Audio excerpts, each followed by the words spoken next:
So this one really is the last. I know that because I've left recording this piece to camera until the end. Coming up, we finish the coding, actually finish it. And there it is. Okay, so that's it. The brothers Floof get the zoomies. And we find a poo bin.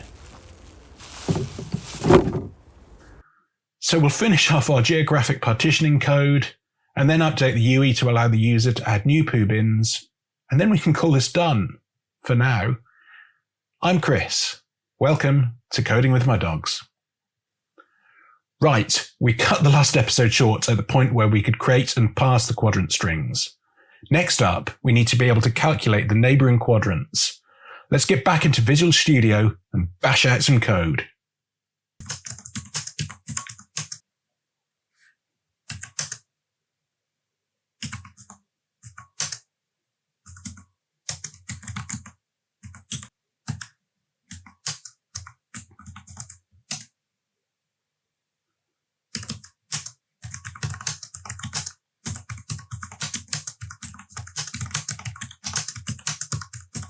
So I slightly changed my mind. I mean, we may as well just go to 90 degrees north, but anything north of that is just null.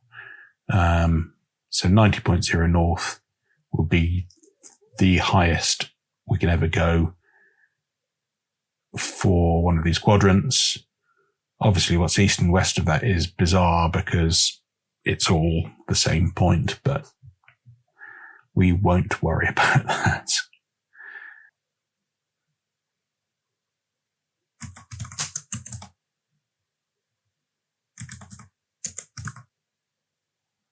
No. So I'm thinking, do we want 4 methods to do this, or do we want one method and have an enum that gets passed in that says, I want the quadrant to the north, to the south, to the east, or to the west? I'm thinking from the perspective of complexity of these methods, I think it's probably better to just have 4 separate methods, and there'll be quite a bit of duplication in what they do, but, you know, it makes the code more readable, and I think that's the better option here. So I'll call this get next quadrant north string quadrant.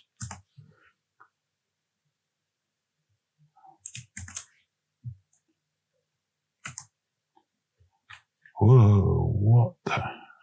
No. Yeah, I don't know what it's done there, so let me just do it myself. So, obviously, the first thing we want to do is to get var longitude is parse quadrant. Perfect. No, we don't want to do that. Do you know what? Yeah, I'm thinking, do you know what? I don't think we want this previous method to be actually returning real latitude and longitude. I think we want it to return the integer value of the latitude, latitude multiplied by 10 plus the decimal part of the minutes. So latitude degrees and minutes as one integer value. So, latitude going from 0 to 900 basically to mean 90 degrees north with 0 minutes. And that means that we can just do those calculations below using the integer values and use those to quickly put back the new formatted string. We don't really need to be taking it out into latitude and longitudes and doing that like the multiply and divide by 6 all the time and using decimal values. That's not necessary. So let's change that. So we'll call it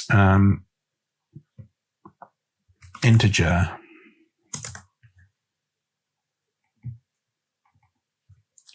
lat code long code. Let's call that lat letter. Is passing it as a 3-digit string. And we don't need that. longitude letter,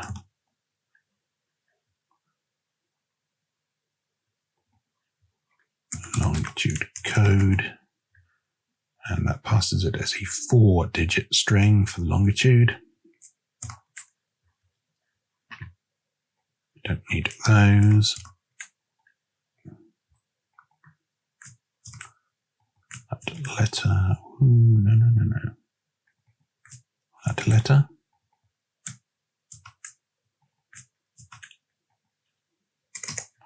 Long letter. And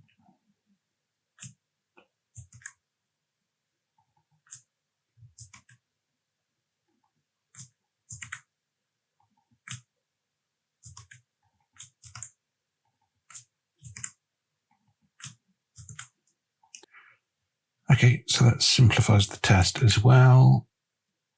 But does it work? Does it pass? No, I've got one wrong, did I? Oh, yeah.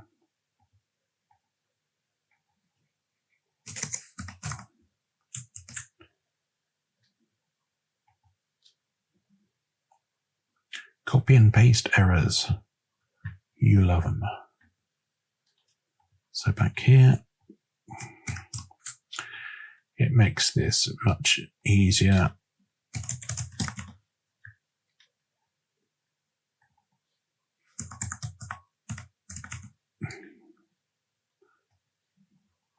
Lat code is greater than or equal to 900.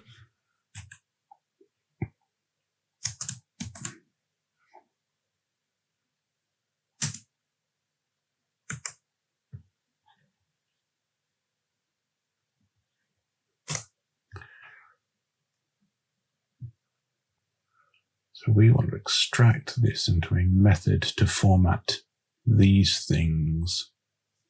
Yeah, so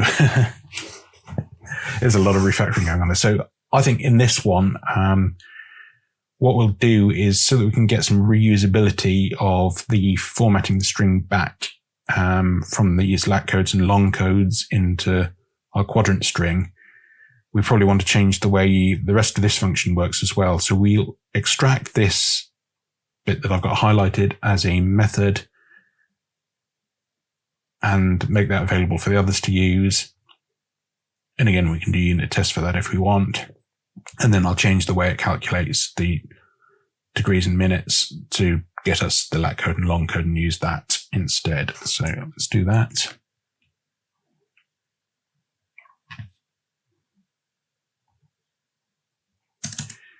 Internal static string format quadrant string int code and long code, and it thinks it knows what I want. So that letter is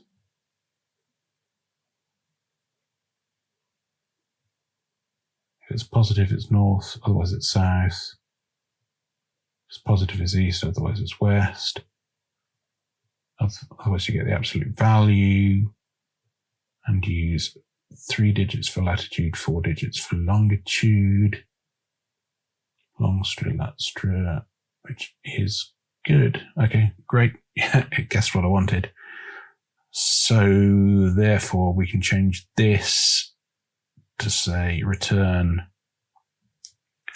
format quadrant string longitude degrees times 10 plus the minute.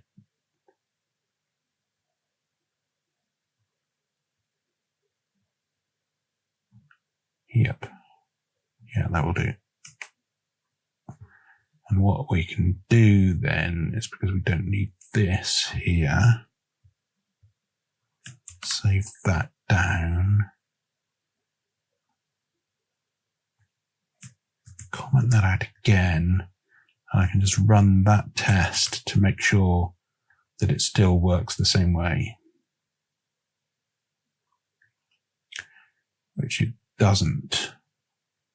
It has got it the wrong way around.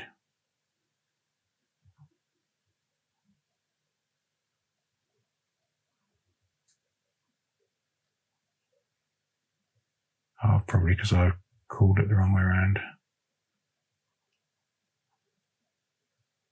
Latitude, longitude. We always do latitude first, then longitude.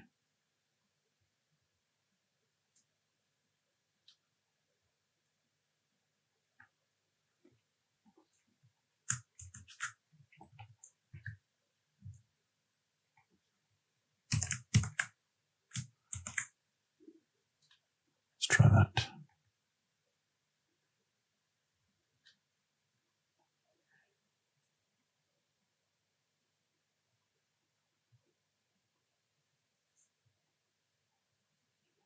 We expected west 0.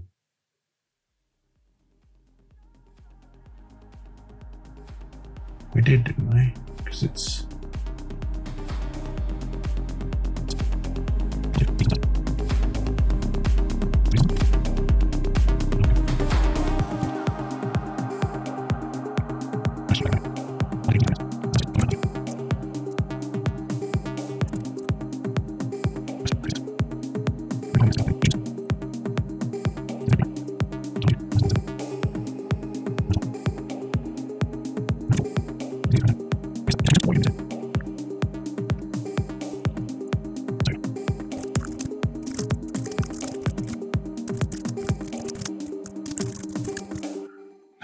to do that. I just need to use math.ceil. So, okay, what we need to do here is then say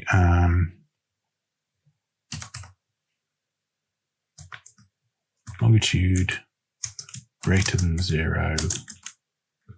We use math.floor. Oops. Otherwise, we use math.ceil. Ceiling.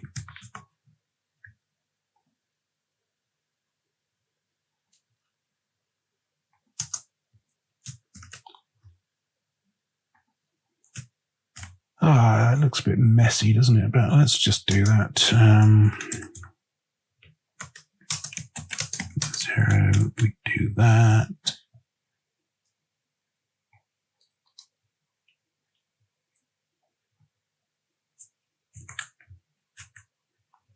Otherwise, that's okay though, isn't it? So basically, my concern is here that it's rounding the degrees to 0. So if it was 0 degrees,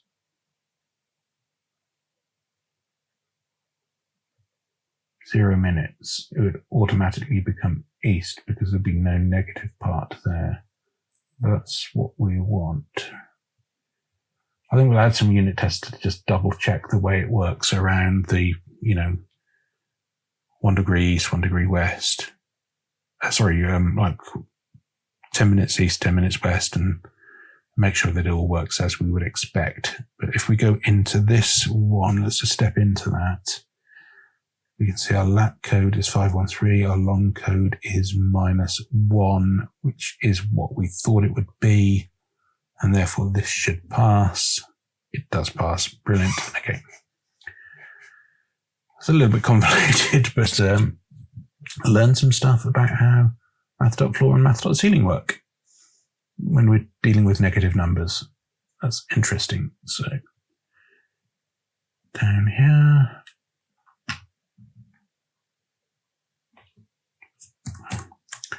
So we've got to this bit now, and we can just say return, and we are saying format quadrant string. It's the lat code +1 and the long code. And we will add a test to prove that that works.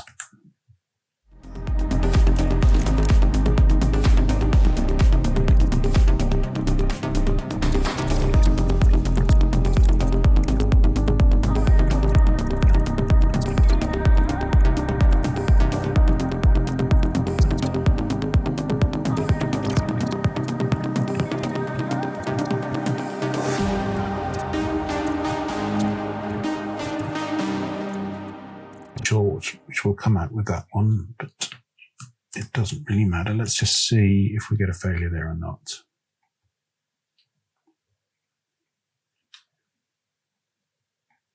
So we do get a failure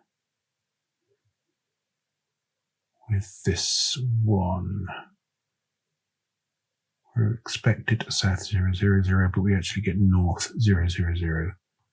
To be honest, that's fine. As we said at the start, what goes, whether 0 is north or south, doesn't really matter. So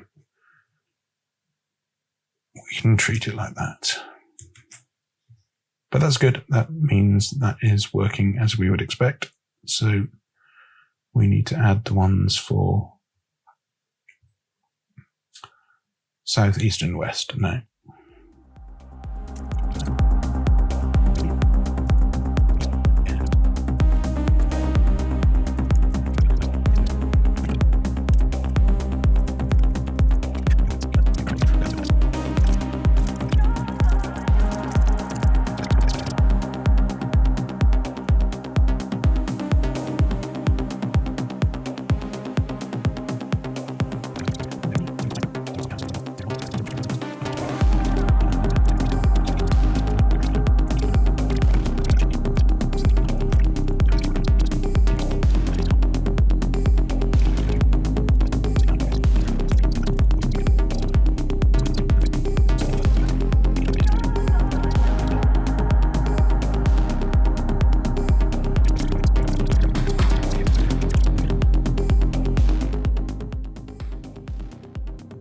Corrects those. Now, as we expected, the wraparound east and west is not working the way it should, because we're not doing that properly.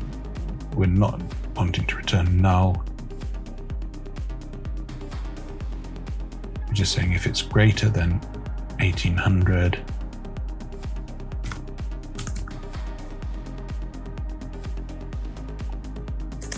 something like that.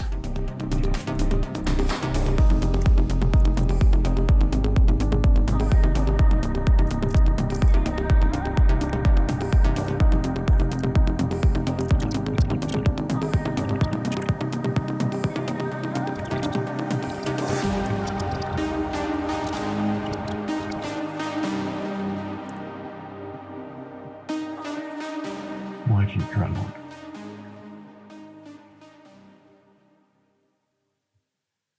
That's strange. Okay. There's more tests we could do around these ones, but I think that's fine. So that's that gives us what we need. We can get the quadrants to the north or the south, or to the east or to the west. In the next section, what we'll then do is we can take our location and then work out from our exact current location whether we need to be looking at just the bin locations within our quadrant, or if we need to go to the neighboring quadrant, bringing back between either 1 or 2 or 4 quadrants, depending on where our location is within the current quadrant. So we'll get back to that in a second. Okay, so what I've done here is I've created a test to start off with for getting the candidate quadrants. So what that means is if we pass in the latitude and longitude, it will work out if we are within the middle of the quadrant or if we are close to one of the edges. And for this, I've decided to use, if it's within 1 minute of an edge, it will then consider the quadrant adjacent to that one. And then for a corner, it'll be the 3 quadrants that are adjacent, either opposite or diagonally. So I'm just showing a quick whiteboard sketch of what that means for this unit test. So we're basically looking at this single quadrant, and we're seeing candidate locations that are in the middle of the quadrant, just beyond where the edge starts. And then obviously we've got these 8 options, which are the corners and the edges. And this unit test is basically designed to make sure that given coordinates that are in those regions, we return the correct set of quadrants. So what I need to do now is to actually go and implement the logic that does this, because as you can see, all these unit tests currently fail because we have not implemented it yet. So to start off with, let's define some thresholds and definitions of what the sizes are. So let's say const double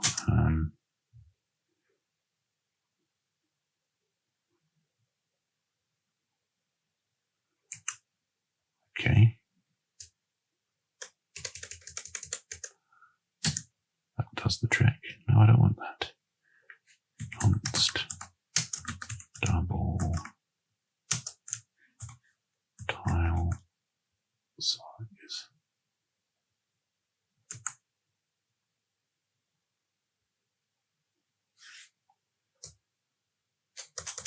That's technically correct, but I think it makes more logical sense to say it's 10 minutes divided by 60. So there we go, that's fine. So what we want to do here is, it doesn't really matter what the degrees are for latitude and longitude. We want to just show the number of minutes past each 10-minute interval, so each quadrant size effectively. So let's do that. Say something like that base equals latitude divided by tile size times tile size. Right, okay, I can see what it's trying to do here. It's kind of slightly turning around what I was thinking. So we basically work out what the starting point of each tile is, both in terms of latitude and in terms of longitude. Then we take away that from the actual latitude and longitude to give us an offset into the tile for each tile. So that makes sense.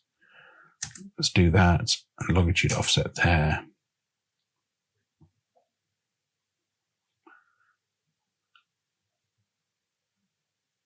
And then we are basically just seeing if it's close to any particular edges.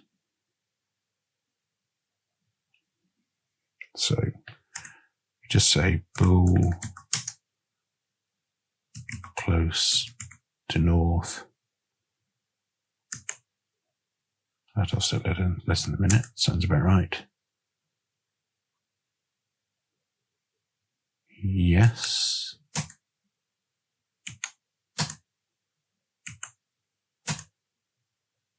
Okay, so now we need to get the base quadrant. We can do that using our existing thing. So let's say root quadrant. Okay.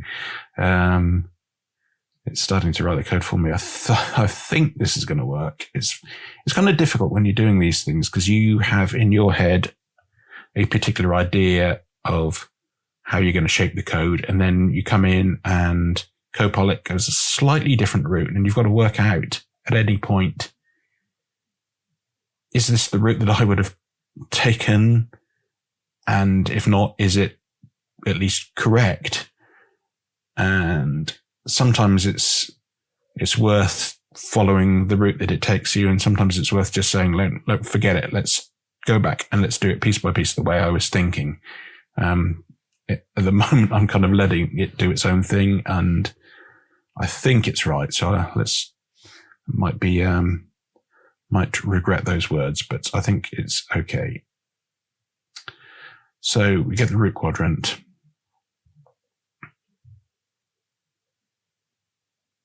And then candidates is a list of string that starts off with that root quadrant, and then we're going to, for each of them,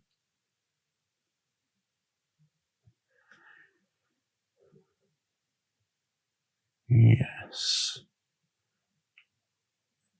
Yeah, that kind of makes sense. It's a bit clunky.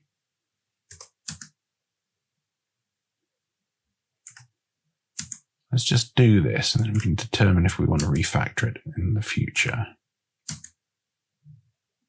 to make this more straightforward, I think we need like a little function that will add to a list of string if the thing you're trying to add isn't null. Let's quickly write an extension method to do that.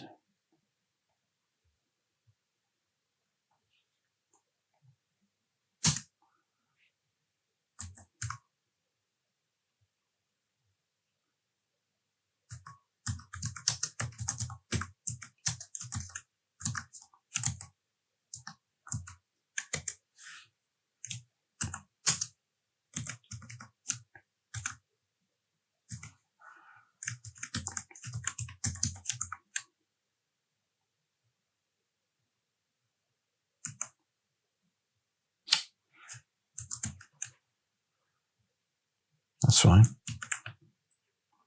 So I just quickly added this extension method, which will only add an item to the list if the item isn't null. So that can remove a lot of duplication that we had in our previous method. So we can just get rid of all of them. In fact, sorry, let's just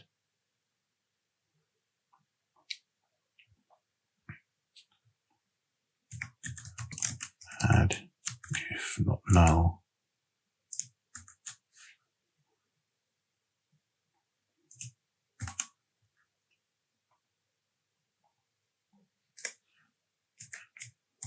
And do something like that. Get rid of all the previous ones it's added, and then we can just see if it will just start. Yes, and it will.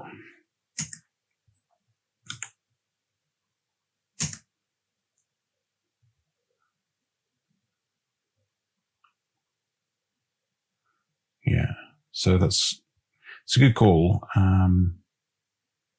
but it's potentially null if it's too far north.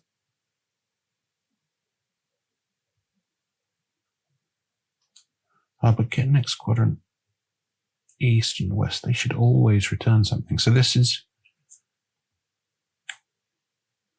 an interesting call here, isn't it? Because these can return null, but these can't. So they should no longer have a nullable string type for them because they cannot return null. So that's good. Oops. And then that makes that more logical. So it's cleverly, it gets the east quadrant first and then uses that to get the one that's to the north of it, which is the diagonally opposite one, rather than doing it the other way around and then getting up next quadrant north could return null. So yeah, that makes sense.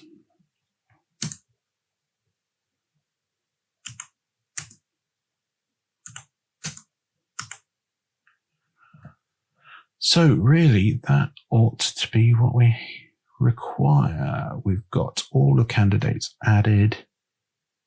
We start off with our root one. We may add 2 adjacent ones and then 1 diagonally opposite one. So that's correct. That is what we would expect. So we can say return candidates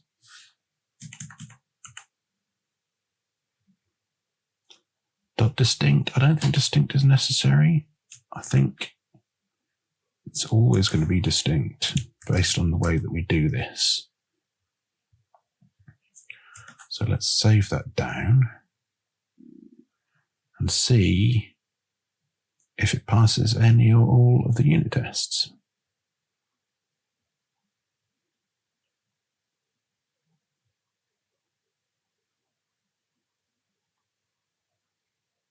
Passes 2, fails 8. Okay, let's have a look at that.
Captain Scrunch.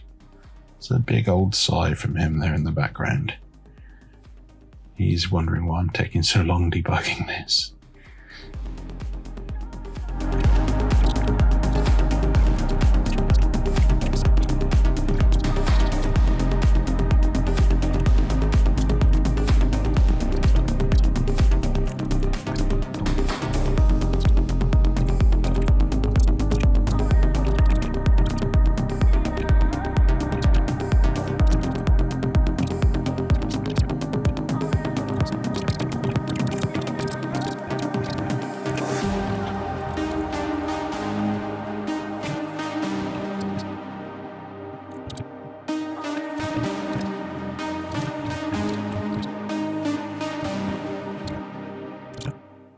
So Captain Scrunch got bored. He's left, as you can see. We've got what we need now. We've got this function that returns the quadrant that we're in, and if necessary, returns the 1 or 3 adjacent quadrants to that quadrant. And we can plumb this in now into our location code so that we can filter down the set of locations, a set of bin locations that we bring back from the database to just those ones that surround us. Ah, Mr. T, you've come to see what's going on, huh? Because Captain Scrunch got bored and left, and you've come to look. Okay. Anyway, I think it's time to pause for coffee.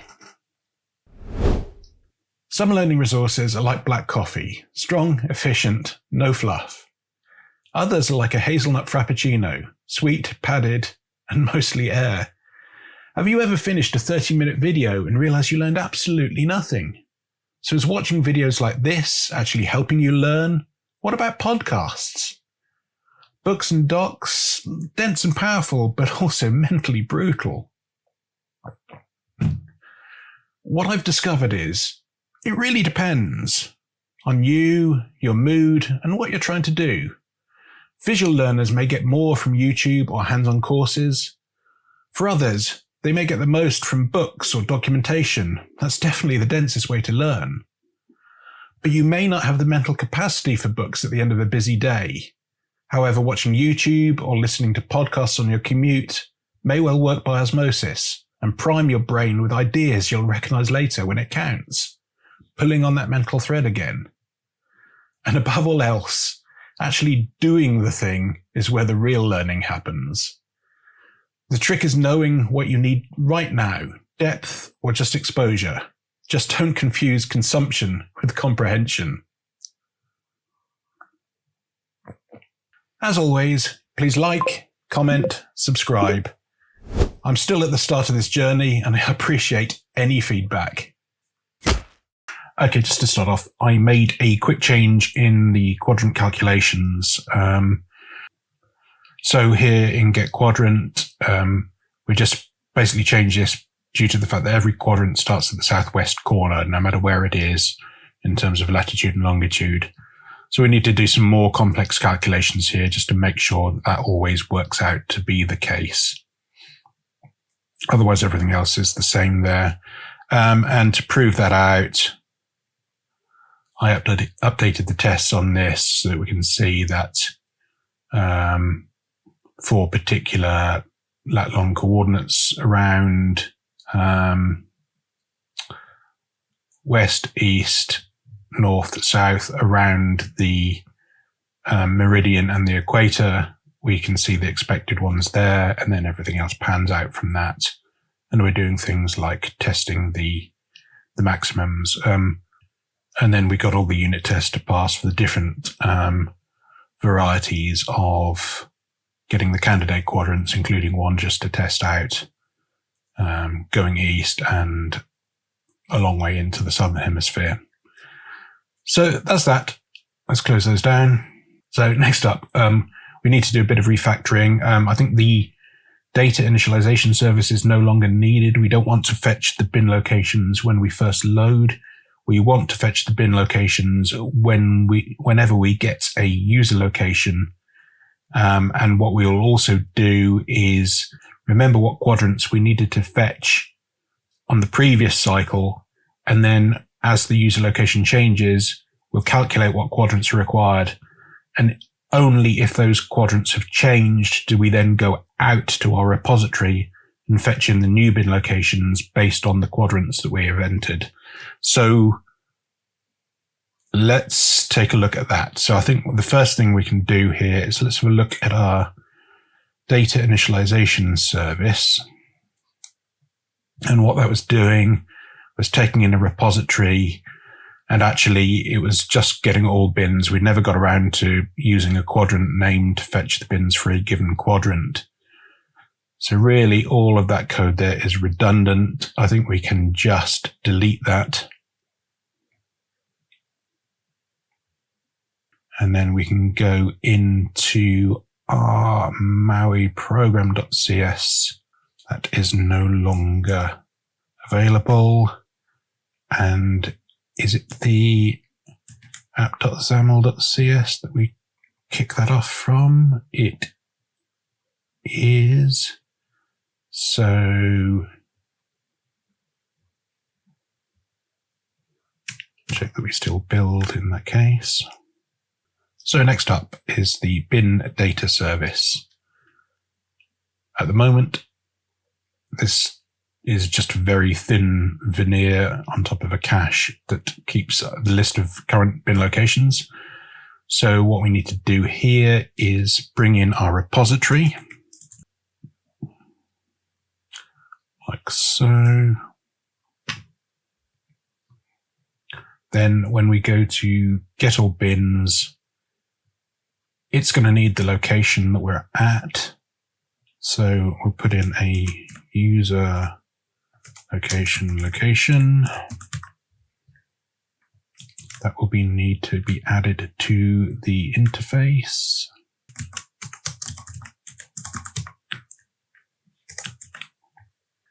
And then what we then do is we can have in here, so there we go, last quadrant set, leave it empty to start with.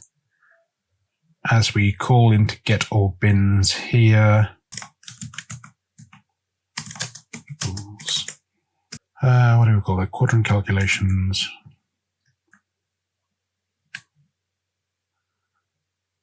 Latitude and longitude.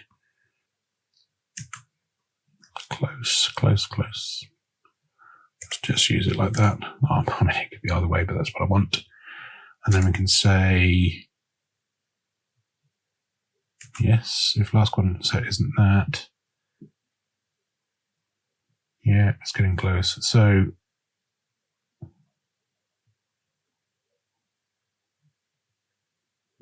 clear out the current bins. If we do that, and then we can say it's not quite like that.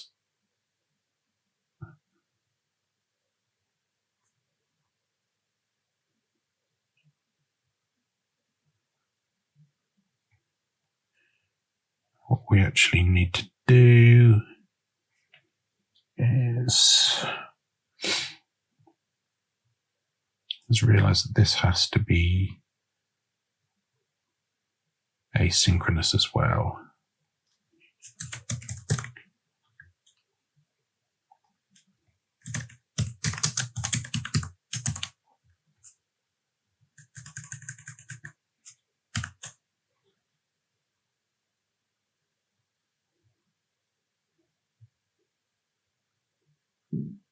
Which is fine. Let's update the server, update the interface. Come on.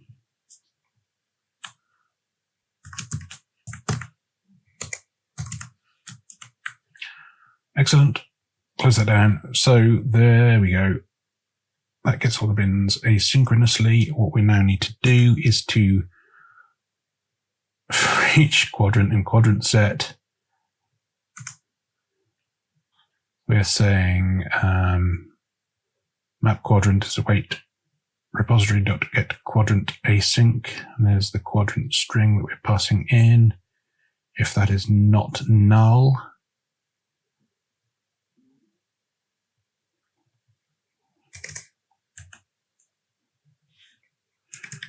bin locations, which is a list of bin location. And is it bin location? It is bin location. So that is what we want. So that is adding the bins from each quadrant there.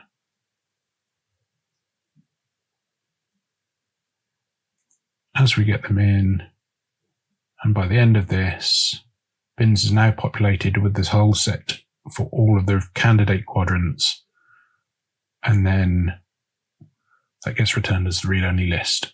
So that's perfect. I think that's what we want for this. Let me check what's next. So now we need to see where we're getting the bins. So let's take a look in our view model, and we can change that so that as our location changes, we make sure that each time we call get bins with the location, and therefore we know that that data is flowing in as it needs to. A lot going on in our main page view model now, but here we can see when we call into update marker layer, that is getting the bin locations there. So all we need to do is to plumb in that location that we just got, not caps lock, just location, like so. And it needs again to be, we are updating everything as async, aren't we? So update marker layer gets called from where? So this is going to change through a little bit, but we are making this an async, so we can then await on get all bin location or get all bins async. That works fine. We are then going through and updating. So as I'm looking at this, I'm wondering about any concurrency issues with updating the user interface from whatever thread we get this running on. I think we'll just try it out and see if we come across any problems here. The thing is, this is only ever going to get called as the location changes. It's generally only going to be a very brief operation because it's going to get the set of quadrants for the location, realize that that has not changed from the previous set, and therefore, we're not calling into the repository. So it's only occasionally when we go and do something that may be taking a slight amount of time when we have to go to the repository and then call into our web service to get the quadrants. So generally that's not going to happen. I think this is fine. We need to make sure that this can be awaited. So I don't know, can we use an async? And then await there. I think we can. I think that's fine.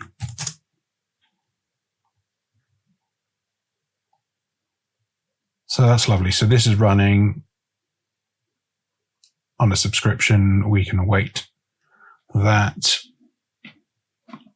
Is that everything we need? I think that's fine. Let's just double check that we still build.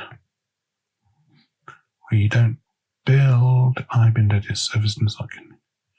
Oh, okay, so there's somewhere else where we are calling get all bins. Find poo bin. So that's fine. We can await that because we're already in an async, and get all bins async, and we have the location. We can just use the start location for that. And why is that a problem?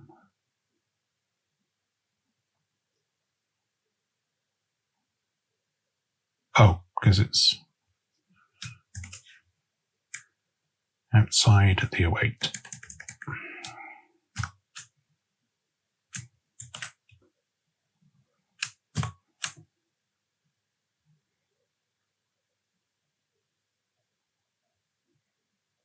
Cracking. We build okay. Let us see if we can run this.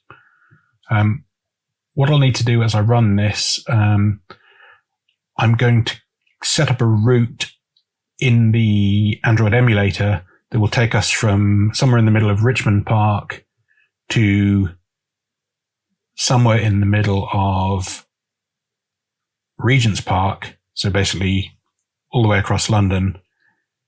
and maybe set that to like 50 times speed or something so we can see it moving very quickly. And then we can set breakpoints in our repository for the point where it needs to go and load in new quadrants. And hopefully we can see then as we are actually moving around that it will get to the point when it realizes it's coming out of the current quadrant and going into another quadrant, and therefore we have to load up new data. So let's try that and see if it works. So we can go into the repository implementation first. Azure Function API service is our actual repository. And we have got the get quadrant async method that gets called. We haven't tested this yet, so first bit will be to see if this actually does work.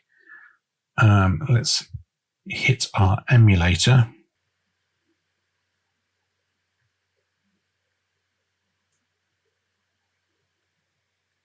We didn't want that breakpoint. Let's just clear it. Okay, so there we go. We are looking to get quadrants.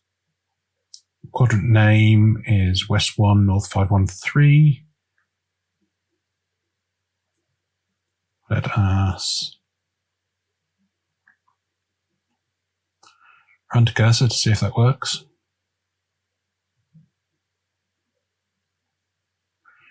Of course it doesn't. 404 not found. Oh, very interesting. So the very first call we get because of our current location is actually on a corner point. And it's trying to get 4 quadrants. We don't have 4 quadrants actually in our database. We've only got a few of these. So very nice test. Okay, so we made a couple of changes over in our Azure Function app just to fix a couple of issues. Let's run this up now. Hopefully it will work.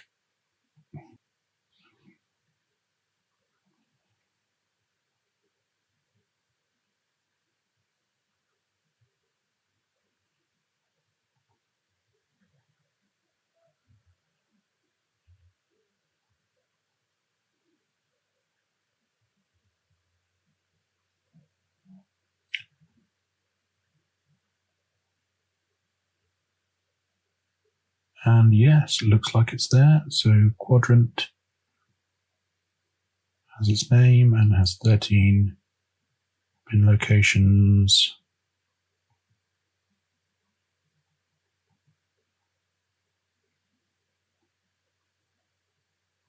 Looks good to me. Okay, let's allow that to continue.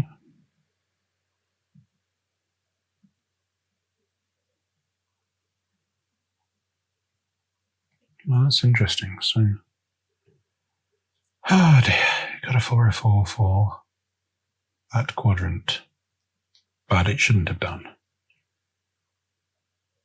Quadrant/quadrant name. And if I go back to the repository code,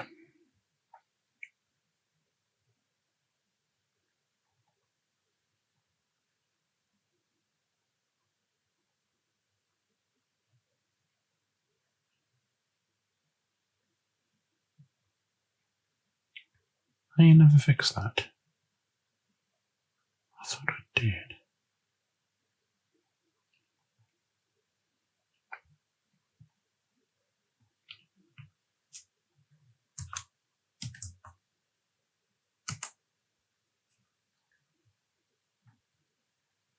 So if it's now sets it to new map quadrant DTO with its name, the empty array,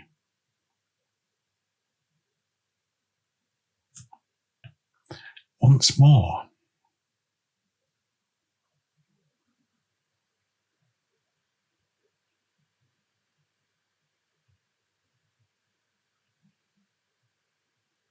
So we know that one works.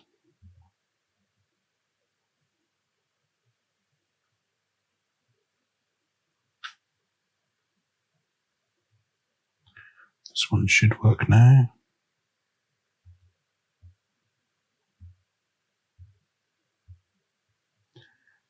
And our quadrant has count 0. Yep, that's fine.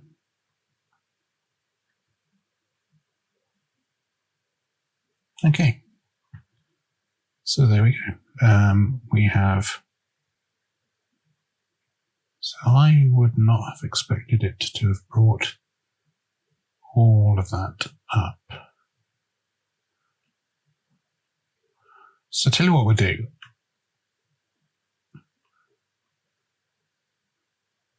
Let's move our location right up here.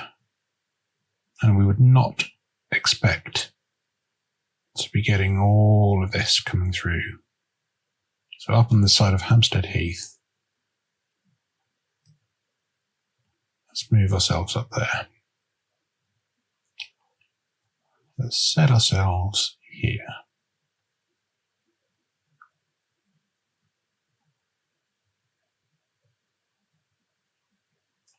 Oh, interesting. Okay, cool. So we've hit the breakpoint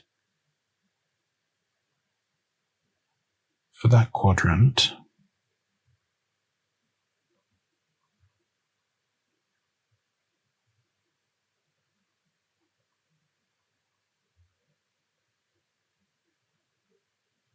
But only 2 came up. So it's definitely moved us to a different location. Brilliant. So by doing that, we can see that the location is no longer including Richmond. So if we're down here, clearly we're within the boundaries of 4 quadrants, which include this and include Richmond Park. So let's see then what happens if I can try and plot a route going from Richmond Park up to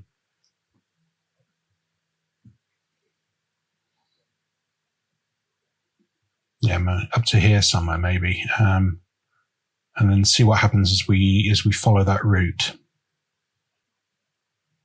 Okay, very confusing user interface on this, but let's do that.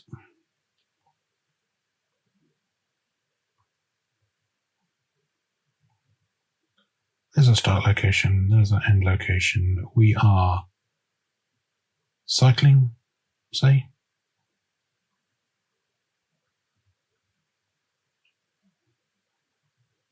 I'm going to save that route.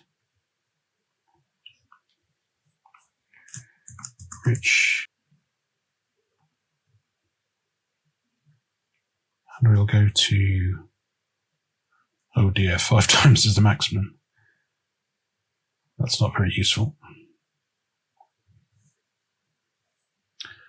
Okay, so we get our initial location when we're down in Richmond Park. Interesting, just 1 quadrant down there.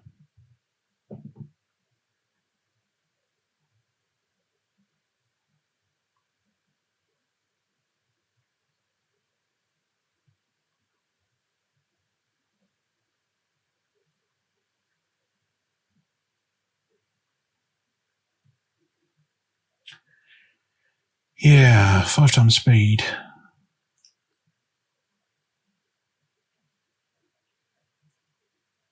It's not going to work. Stop that. So that's brilliant. I think that pretty much gives us what we need. We can see that it's sometimes loading 1 quadrant, sometimes 2, sometimes 4, depending on where our location is. Exactly what we're expecting to see. So I think we're fine for this part of the code now. The final thing we want to do is to just allow the user to add a bin location by clicking on the map and then confirming that they want to add that to the database with a new button. So let's crack on with that now. Okay then, in this hopefully final session, we are going to add the ability for the user to create a new bin location and to save that down to the cloud. So let's get into Visual Studio and see what we can do. Right, start off in our main page.xaml.cs. What I think we need to do here, we have our map control and we need to register a handler for the click, and we can then wire that into a command to the view model. So let us say, I think it's dot.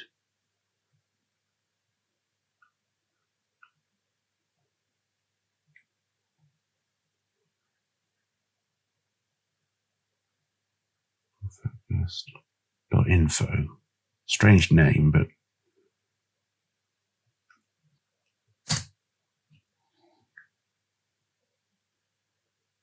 okay.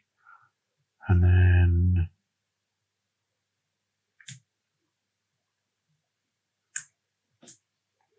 Control F12 to take a look at that. Screen position, world position, gesture type. Okay, that sounds good. So I think for this we want to have the long press on the screen being what registers a new bin location. So let's just see if we can handle that gesture type.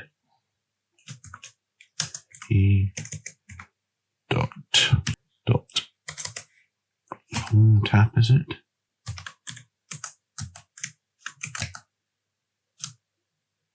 Long press, there we go. I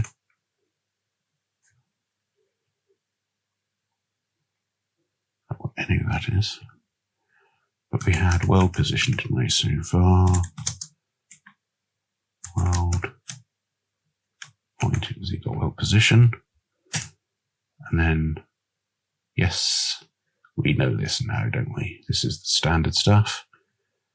So we get our lat and long there. And then we would want to fire off a command, wouldn't we? So let's go to our view model.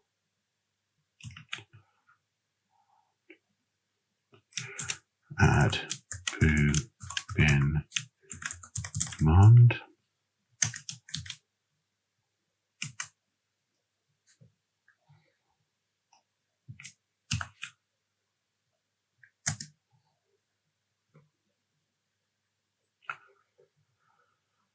So that gives us that there. Let's just finish off the wiring on this side. We can say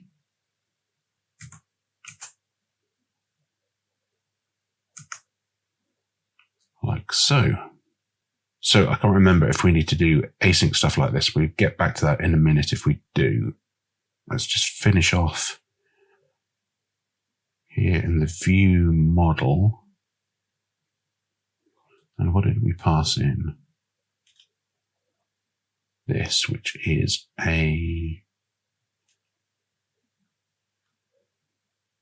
tuple of double long, double lat.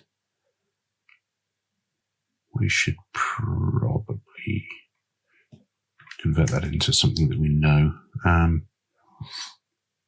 So I'm hesitating because actually the way the server-side stuff is implemented, it just takes in a lat long and I'm talking about when we add a new poo bin, it takes in a lat long and it generates the GUID for this. So to use a bin location here where we are using a GUID, which is not the one that's going to get actually used, seems like the wrong shape. So let's just revert to where we were. We can just pass in the lat long. Okay, so that's fine. Yep. So next up, we need to look at the repository layer. We're going to need to add a new function to that to call into our function app, add poo bin endpoint. So let's do that. Back down here in our Azure Function API service, let's just copy and paste one of those to give us the shape that we need. This is going to be just a plain task. It doesn't need to return anything to us. Add bin location async double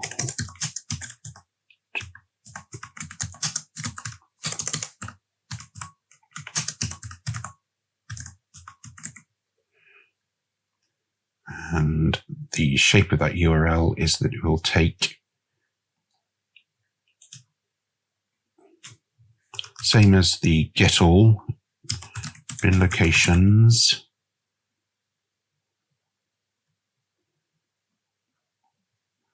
but it will also take in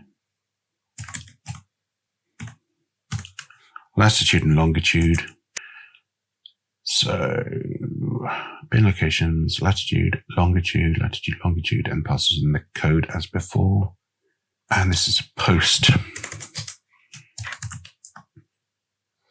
Ensure success status code. We don't need to bring anything back from that. That hopefully does what we need. Let's add that to our iRepository interface.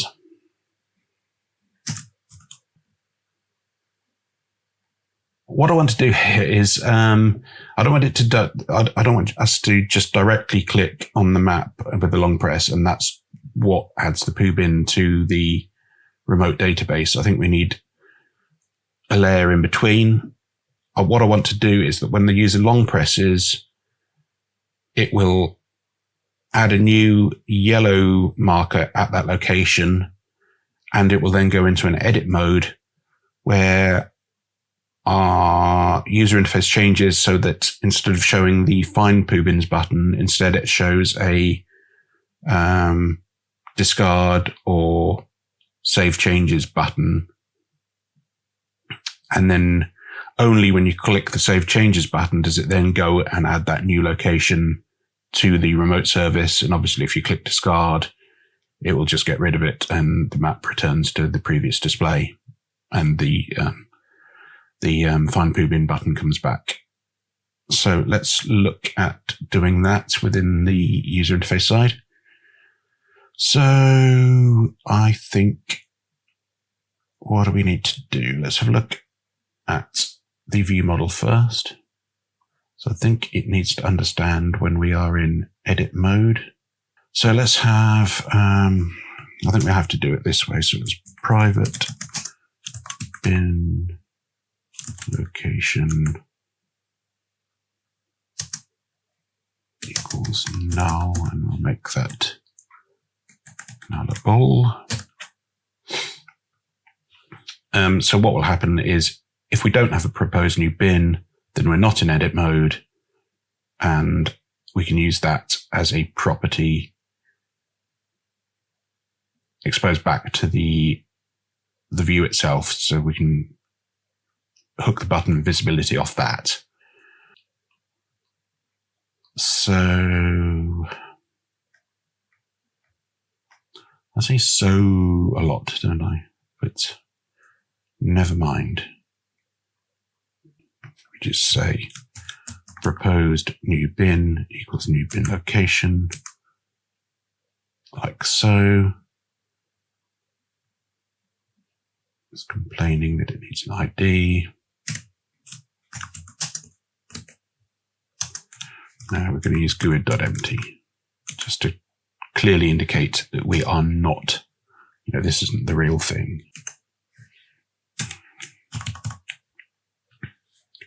Okay, brilliant. So we've long clicked, we've seen what's needed, and we're adding the new bin location. So we need to add a property.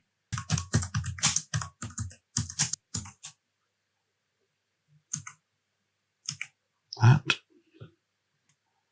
And we need commands.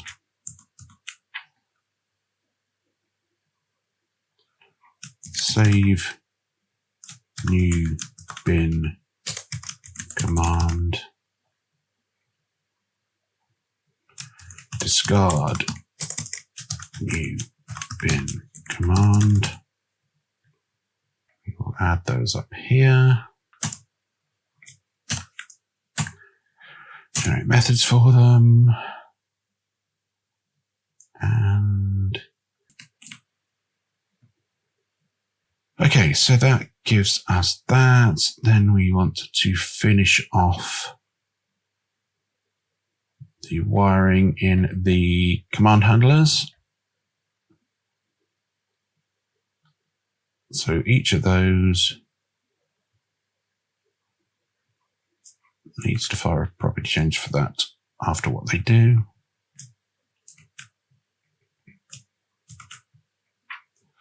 All this one does is say underscore proposed new bin equals null. puts us back out of edit mode, and there we go. This one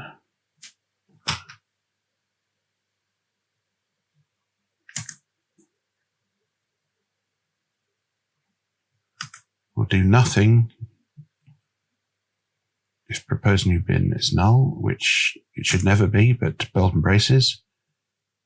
And it knows that we are bin location service, add bin, proposed new bin.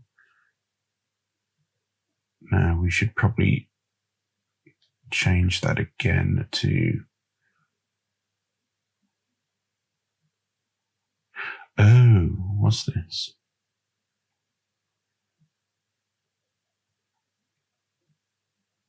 Oh, we have the bin data service, don't we?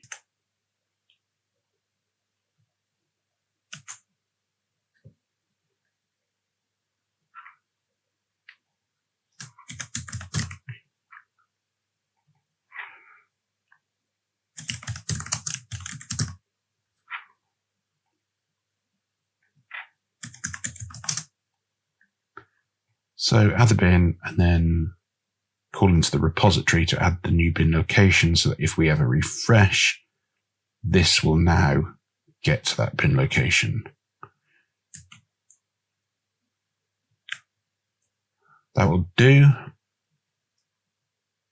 And we'll need to change the interface.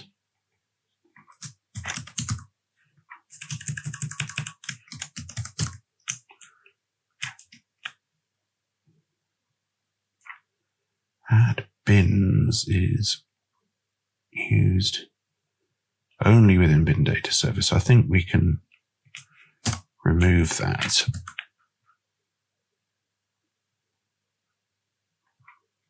And then here, add bins just becomes internal.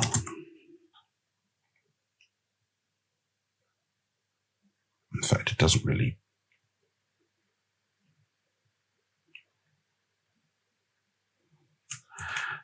help us in any way, does it? So let's just do that.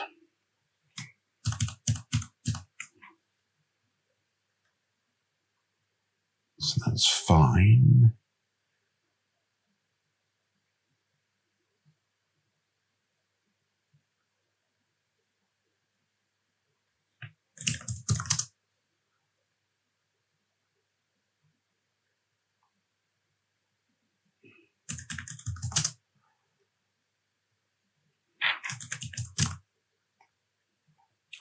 So we wait, add bin async.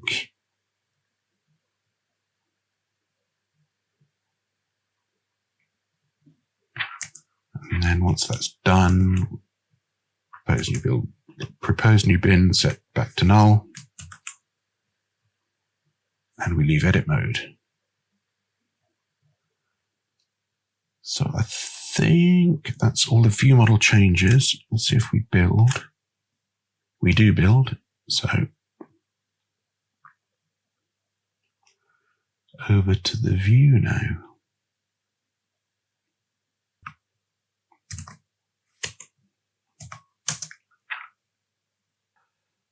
Is there a way to do not in these without doing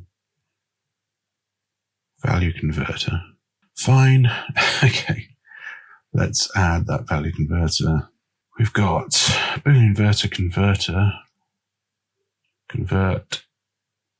If it's not a Boolean, sorry, if it is a Boolean, it returns inverse, otherwise it just returns false. There's no convert back. Resource dictionary, let's just put it in here, see if that works.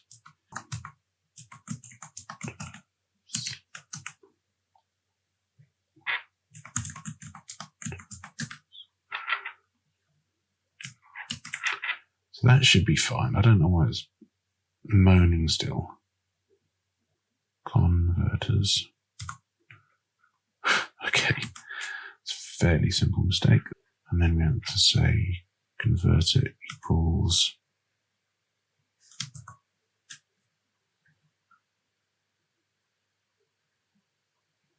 just the Boolean inverter converter, isn't it? Or static resource.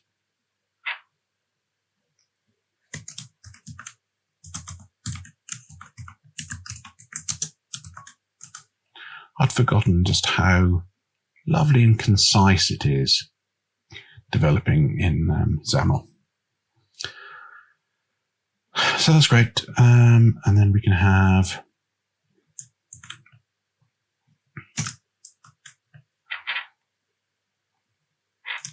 discard changes, which does not have an inverter on it. Only appears when it is editing.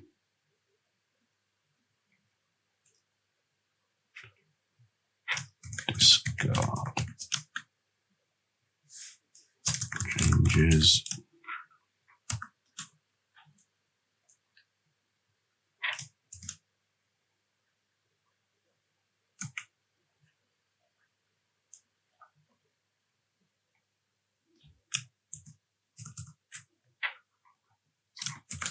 Save.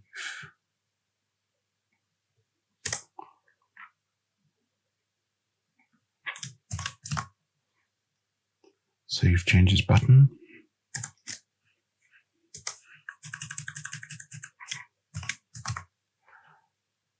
Again, only shows when editing. This says save changes, and it is a save new bin command.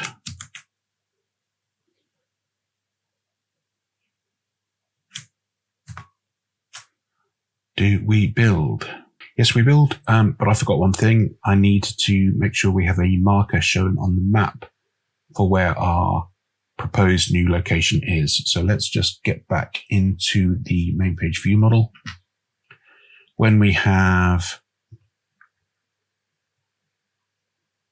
update marker layer, we have the current location as a marker. So what we can then do is also add our proposed location as a marker if it's set.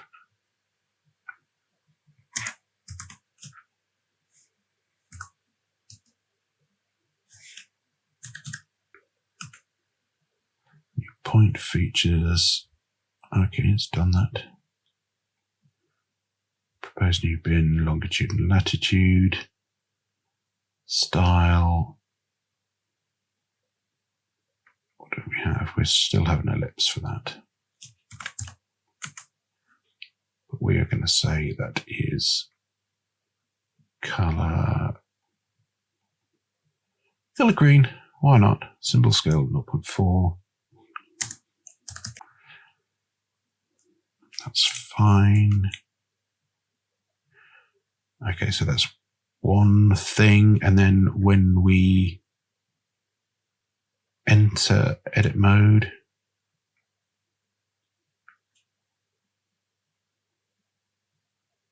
we have to then call into the update marker layer, but update marker layer takes the user location. I have to just do something a bit icky and just keep track of the user location there.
That's fine.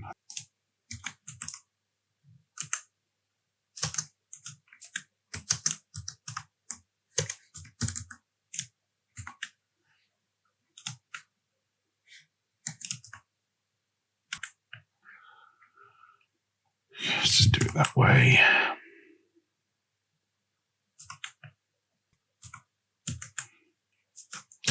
Check that we build.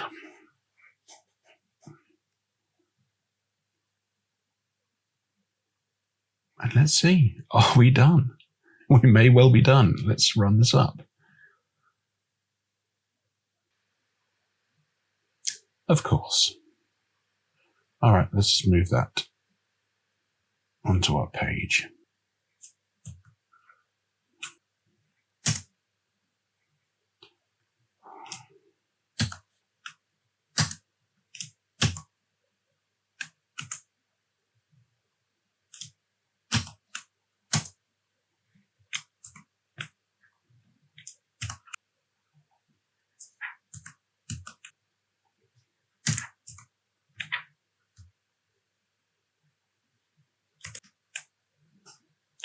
Okay, that's moved it across to here. Hopefully that should work. And we are back in Hyde Park. We have our poo bins there. Let's say we found a poo bin here at Reformer's Tree. What do we do? Long press.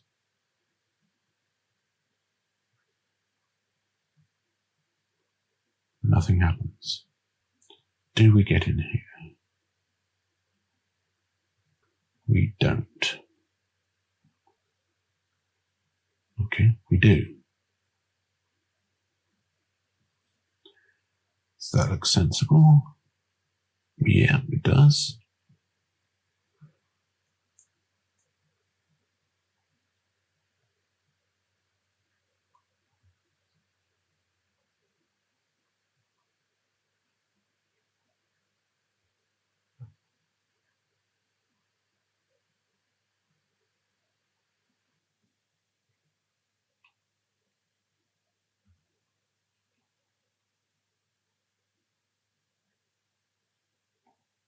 So, why didn't that work before? Okay, so our discard button doesn't show up. We need to have like a horizontal stack panel or something there.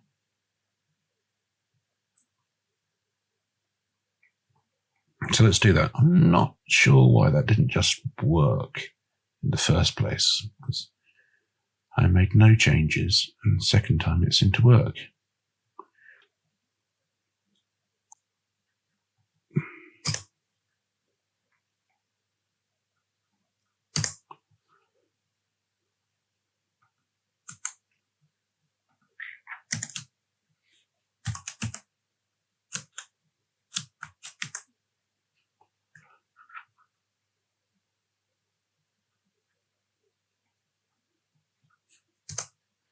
These don't need as visible anymore because they come under the stack panel.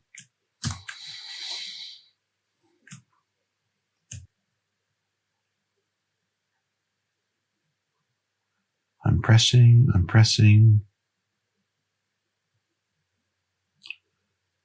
Let's just have double tap then and see if that works.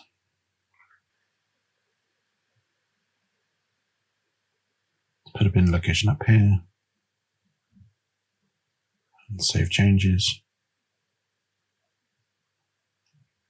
And that has become a real bin location. Let's just double check what happens if we stop the application and run it up again.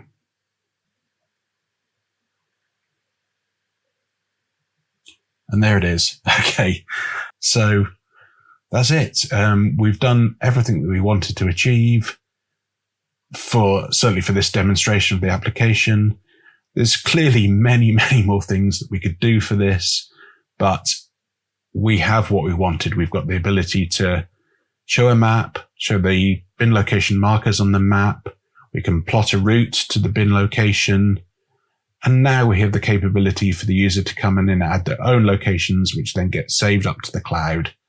When we bring the locations back from the cloud, they're partitioned based on the actual location and using quadrants. Perfect. So time to give a demonstration to the dogs and see what they think.